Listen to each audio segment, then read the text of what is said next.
Hi everyone, and thank you for joining us today for this interview with Rupom, who studied economics at the LSE. You might recognise him from some of our economics teaching videos at SnapRevise. In this video, we'll go through what it's like to study at the LSE and a bit about what student life was like there.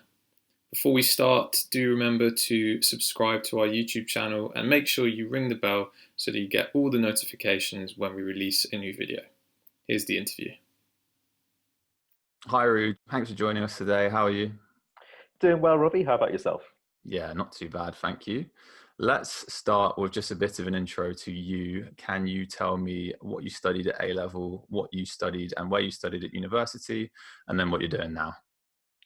Yeah, definitely. So I guess uh, I was quite lucky to be located in an area with a grammar school, so that was I do recognise that advantage, and I do think it tended towards a lot of some of the successes that I've enjoyed. So I studied economics A level, biology, geography, and maths. I understand sometimes economics isn't always available, but I was really fortunate for that. And then I studied at LSE, the London School of Economics, for politics and economics, which it was known as government economics till they changed the name. Don't know why. And currently, I'm a consultant at a company called Athenian Partners. So I do kind of three things. First, it's just sort of general management business consulting, working with corporate clients, may they be energy or chemicals companies, for examples. Um, then the second thing I do is I monitor uh, the M&A market, mergers and acquisitions market. So, for example, you saw how Asda was bought up by those two British petrol station owners. So that space I'm monitoring and reporting on that for our clients. And then thirdly, I do a lot of research for the company as kind of internal marketing materials and also expanding the knowledge base within the company. So yeah, that's kind of what I get to now. Okay, cool. And just going back to your time at uni, what was it about your particular course and the LSE that drew you to want to go study there and then go and study there? I think, well, I'll start off with why I wanted to study LSE. Um, I think LSE, for those who are interested in studying economics or any other social sciences, it's kind of known for its standout. So when I was doing my applications, it was definitely my ambition university. Definitely not something I expected to get into or was guaranteed in any case. My school actually asked me not to apply. Um, but that's particularly why I wanted to go there. It's kind of in the name. I wanted to study economics and politics, and LSE is the London School of Economics and Political Science, so it's kind of a gimme at that point. Um, and what drew me specifically towards LSE was one, its academic excellence. Two, I think the exposure that I expected to get would have been pretty incredible. And then the third thing was is that I quite like the idea of studying in London. That was something I wanted to go and do.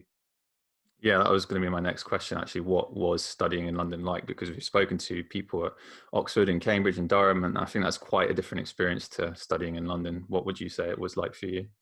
Yeah, so I mean, first of all, don't expect. You can view it in two different ways. I'd say you can say one, you don't expect to have a campus experience traditionally. Say, I think my best example I'd say is like almost like Nottingham or Leeds, where everything's quite self-contained, and you get that culture that is born out of your campus. However, the alternative view to look through it is that you have, in theory, the biggest campus in the UK, which is London, uh, where you are never constricted by the boundaries of your university. Um, you can reach out to any sort of communities. You don't necessarily have to engage with your university community. It might be that you have a house somewhere in North London and you develop a good social scene and base of activities there, in which case you don't really need your university and you've created almost a post-university life for yourself out of the blue. But I will say that's potentially the minority of situations. But it's very unique because you can almost create your campus of sorts. Not easygoing. London can tend itself to being quite a lonely place, I would say, despite having all these avenues to access. So it's definitely the mindset that you approach it for. In terms of the studying itself, expect construction sites. My university was a construction site for the entire time that I was there, and it's only as I left that they'd finished the building that I would have been using had it been ready when I joined. So slight bittersweet pill, but it's probably a good reason to eventually apply to LSE at the moment. You'll always be grabbing for study spaces because there is never enough. However, there are lots of different places you can go to. So one useful trait of the London university system is that if your university is a part of what is called the University of London system, you'll be able to access every university's library. So I could have gone into UCL's library, KCL's, Imperial's if I so chose, as well as a whole bunch of others, which is pretty unique. So yeah, I mean, studying in London, it's about what you make of it. But I'll say potentially from a careers perspective, it's quite useful because a lot of the firms that people might want to be applying to after they graduate, they're all based in London, and naturally their main offices, they can throw events and career prospects sort of things, networking opportunities, small courses, etc. Maybe not so much now. However, back then that was very useful because I could have just finished university one day and hopped over to the city and gone to something like that. Whereas if it was outside of London, I'd kind of have to wait for them to come to me.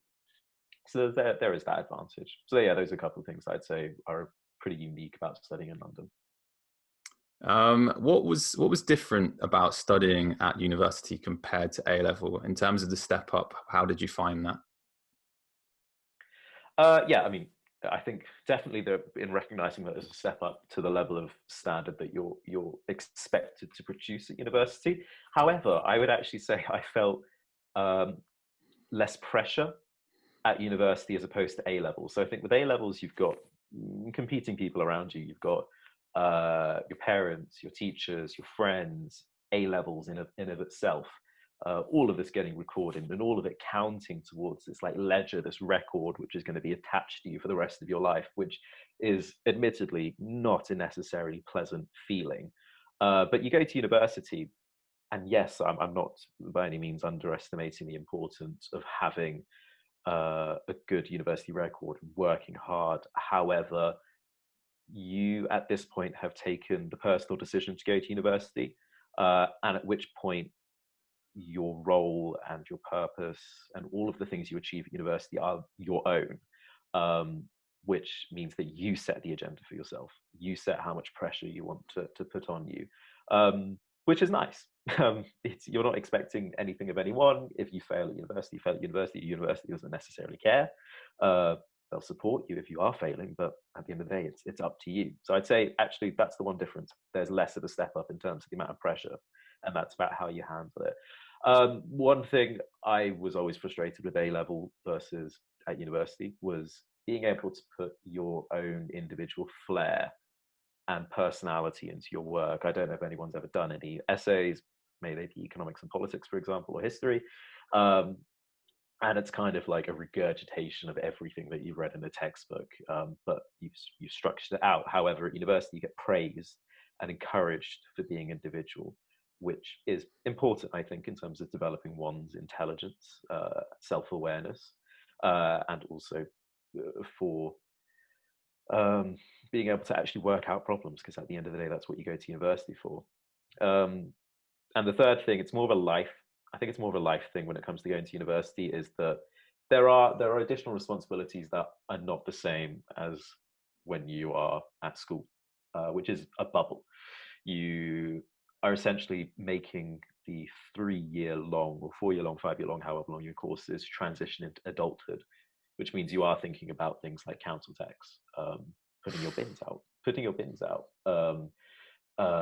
making sure that you've got your bus pass for the week, doing your washing, doing your washing, or not doing your washing, or and it's a sad part of university, but managing your relationship with your flatmates, because that's a common theme that can break down. It's not so rose gold tinted glasses in a student household, but these are all very real things that once you leave school, you'll start to face. So that's an additional injection into your university life that you will kind of learn to roll with the punches and learn more about yourself as a result. So those are things that I'd say are pretty different from leaving school to university. In terms of being marked and being graded, you mentioned essays there. Are you like coming up with your own topics for those essays? And then how does that work in terms of the grades you get over your course of time at university? Sure. So I'll quickly explain. So LSE, in LSE, all your grades across every year count. I know some universities, the first year doesn't count. Sometimes it's only the final year that counts. Essentially, your course is split up into 9 chunks over the space of 3 years. And your final grade is determined by the average of your top 5 of those chunks. And those chunks are determined by your modules. So that's how you get either a first or a 2-1, etc. In terms of the actual marking, it depends. It vastly depends on what degree you study. So I'll just take economics and politics because that's what I was working on. Economics, on the rare occasion there's coursework. When I say rare, like maybe less than 10% of all the courses on offer, and at any given point that's only ever going to happen in third year, in your final year, because you've developed the tools in order to do kind of a research orientated piece. And I'll say any coursework you do is research orientated, and you'll do well and get a good mark if you demonstrate concrete understanding as well as contributing something creative and new to the space. That's what academia is about in social sciences. It's about providing something new, a new perspective on an existing theory that's been around for centuries. So that takes research, and that takes a lot of time. You will, in LSE, it's only really economics, the maths and the stats courses where you'll be doing exams in January, and then you do exams in the summer. So that's another thing to keep in mind. And I'll say social science, the politics, the sociology, the anthropology, international relations, history, they'll do a lot of coursework, and that can be potentially making up 40-50% of your total grade. So it's definitely a mixed bunch. I think LSE's marking scheme is, well, from my impression, having talked to my friends, some of them in UCL, Oxford, etc., I would say LSE's is quite forgiving. I don't think it's impossible to work reasonably hard and come out with a good grade, as opposed to slaughtering yourself in your final year to come away with a good grade. I knew friends that came away with a first after they finished their studies in their first 2 years. You'd imagine that, going into your final year with a first in your bag, in your pocket, and then just enjoying your final year, studying for the sake of studying and enjoying it without that pressure. I think that's quite unique about the LSE marking scheme. But I will also say, you'll find if you go to a top university that you'll get, if you get 65-66%, that's great.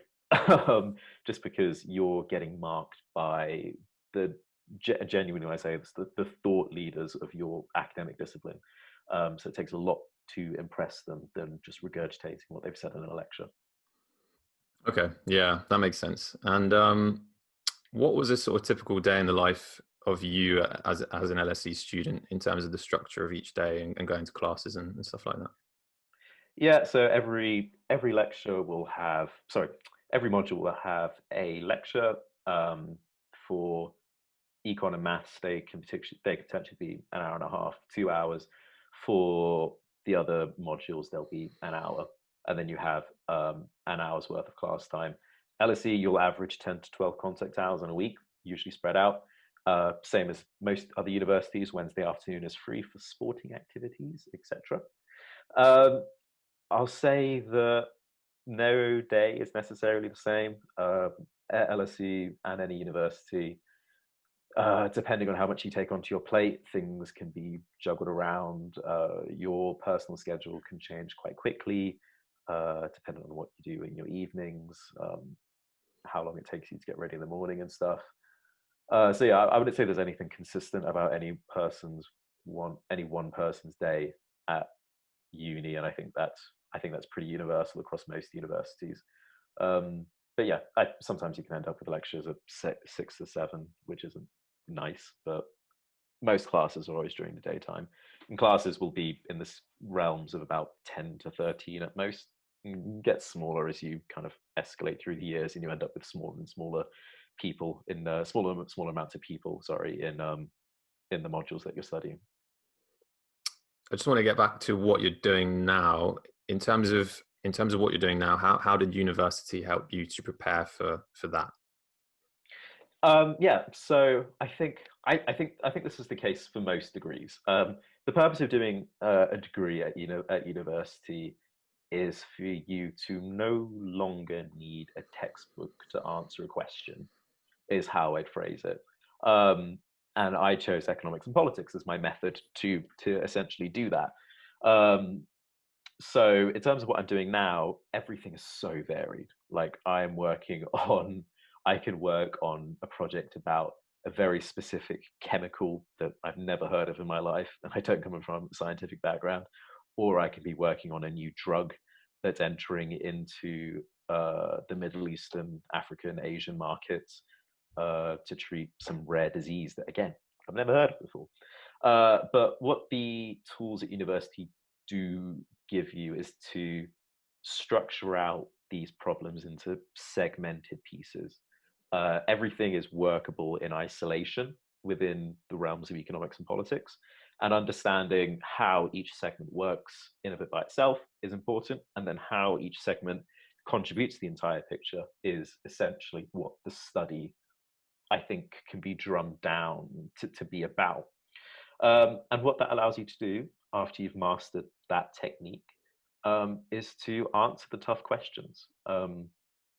It's dependent on what your job is. I guess with my job, I'm kind of expected to be able to come up with an answer to some things in less time than I think I might like sometimes. But it's being comfortable in those situations under pressure with that level of difficulty that comes with the role. So yeah, university, it teaches you how to think independently around some very difficult problems that you might be facing in the workplace. Okay. And lastly, just to finish things off, if there was one piece of advice you would give yourself when you were studying your GCSEs or A-levels that you would wish you known, then what would that be? Ooh, just one. You can give more than one. If you have more than one, that's fine. Yeah, sure. I think the important thing to do is to recognize kind of what your hook is. Like really asking yourself, why am I doing this? Because doing something because someone else has asked you to is it's never going to be long term. Two, it doesn't make the task itself enjoyable, and three, I don't think it ever brings the best out of you. So finding your hook, finding a drive, finding your passion behind what you do is pretty important. I will say that will take time to find, and it also takes a very open mind to consider that there is a world outside of there that isn't A levels. I think the second thing is find better ways to use technology productively. I think it's one thing to say that you don't need technology in your education, but I think it's enough, which is completely bonkers. But I think using tech productively is important. So if your phone is an important piece of in the way that you plan out education, use the apps that will help.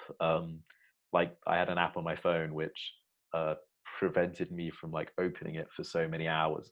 It built up points, and I got rewards at the end of it. Like I got free cinema vouchers because I worked for 3 hours straight. Like those kind of things. It's fine. It's an incentive, but you're using tech in the appropriate way. As an example. And then importantly, and I recognize to do this most at university, is recognize when you're burnt out. No one runs on a constant loop. Some people do, but they're in the tiny, tiny minority. And I recognize that I'm not one of those people. And when you recognize when you're burnt out, you recognize when you can take time out and enjoy bits of life. Because if you're constantly trying to break through that barrier, then the whole process becomes that much more difficult. So yeah, I think that's what I might have told myself. Oh, how many years ago is it now? Oh, too many to feel comfortable about. But yeah, That's less than me. So yeah, at least you have that. Okay, well, that's amazing. Thank you so much for your time, Roo. I think everyone will find those really useful. I certainly found it really interesting to hear what you did. So yeah, thank you for joining us today. No worries. And if anyone had any questions, then just please forward them to someone at Snap Revise. I'll be happy to answer them in any way that I can. Awesome.